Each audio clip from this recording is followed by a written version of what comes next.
Check প্রতারণার মামলায় cricketer ও মাগুরা ২ আসনের সাবেক সংসদ সদস্য সাকিব আল হাসানের বিরুদ্ধে গ্রেপ্তারি পরোয়ানা জারি করেছেন আদালত। রোববার ১৯ জানুয়ারি ঢাকার অতিরিক্ত chief metropolitan magistrate Mohammad Ziadur Rahman এ পরোয়ানা জারি করেন।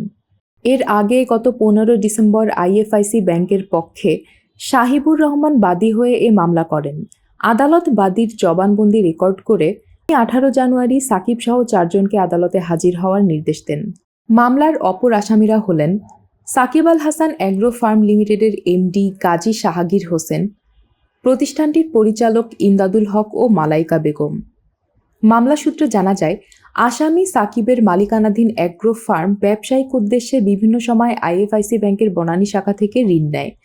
বিপরীতে ২টি চেক ইস্যু করে সাকিবের মালিকানাধীন প্রতিষ্ঠানটি। পর্যাপ্ত টাকা না থাকায় চেক ডিসঅনার হয়। ২ চেকে টাকার পরিমাণ প্রায় ৪ কোটি ১৫ লাখ টাকা।